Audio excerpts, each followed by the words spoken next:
મહેસાણા જિલ્લાના વડનગર ખાતે આયોજિત તાનારીરી મહોત્સવમાં સંગીત અને સંસ્કૃતિનો અનોખો સંગમ જોવા મળ્યો હતો।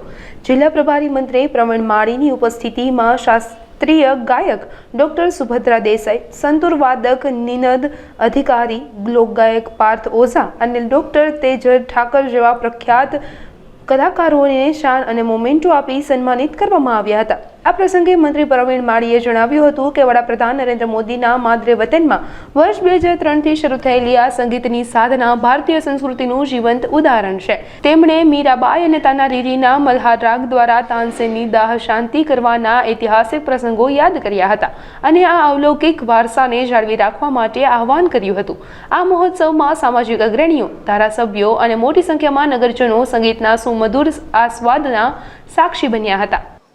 વડનગરની આ પાવન ધરા પર 2003થી શરૂ થયેલી સંગીત યાત્રા અને અનેક સંગીત કલાકારોને પોતાની કળાને ઉજાગર કરવા માટે જેમને મહેનત કરી છે, જેમને વિઝન આપ્યું છે, એવા માન્ય વડાપ્રધાન શ્રી નરેન્દ્રભાઈની આ ધરતી અને એમાં આ મહોત્સવ ઉજવાઓ એ કદાચ આવનારી પેઢીઓ પણ યાદ કરશે કે તમે આ મહોત્સવના સાક્ષી બન્યા, એ આપણા સૌ માટે ગૌરવની વાત કહેવાય।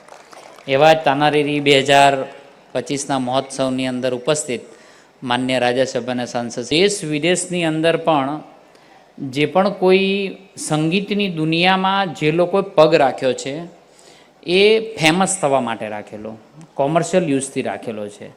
જ્યારે ભારત એક એવો દેશ છે કે એને પોતાની સંગીતની દુનિયામાં પગ રાખ્યો હોય તો પોતાના આત્મસંતોષ માટે રાખ્યો હોય, પ્રભુની ભક્તિ માટે રાખ્યો હોય, કદાચ વિશ્વની અંદર કોઈ સંસ્કૃતિ હોય તો ભારતની સંસ્કૃતિ છે।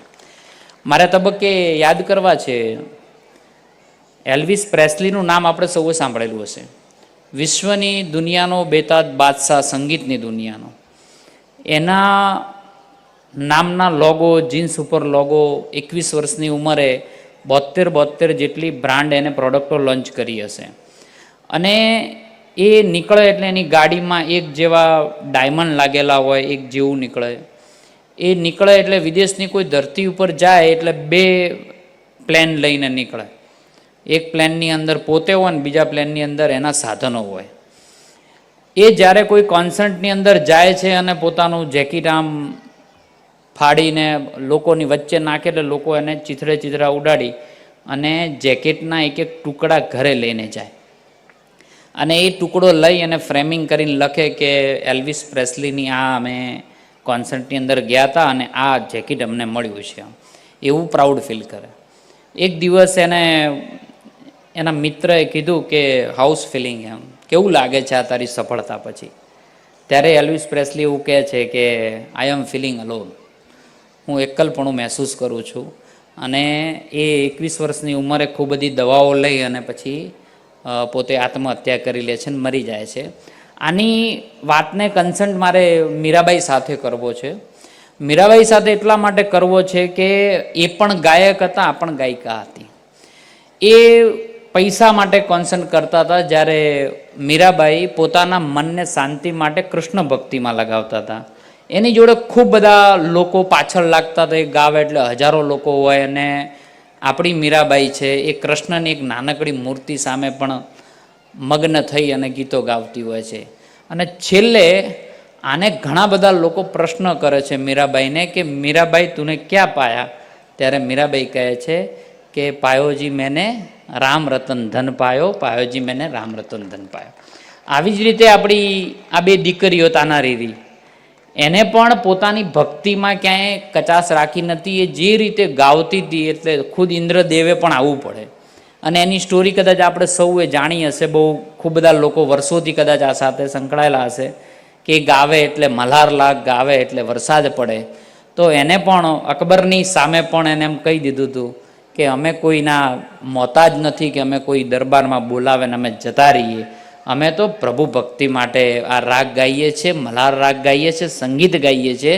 તો વર્લ્ડની એવી એક સંસ્કૃતિ માત્ર છે કે જે પોતાના આત્મસંતોષ માટે અથવા પ્રભુ ભક્તિ માટે કોઈ ગીત ગાવતું હોય, સંગીત ગાવતું હોય તો એકમાત્ર સંસ્કૃતિ આપણા ભારત દેશની સંસ્કૃતિ છે અને એને ઉજાગર કરવાનું કામ આવા મહોત્સવ આપણી રાજ્ય સરકારે જે આ મહોત્સવ થકી કરી રહ્યો છે, હું ખરેખર મારા પ્રાઉડ ફીલ કરું છું કે આપણે આવી સંસ્કૃતિમાં આપણે જન્મ લીધો છે. આપણે સૌ આજે આ મહોત્સવને હું ખુલ્લો મૂકું છું.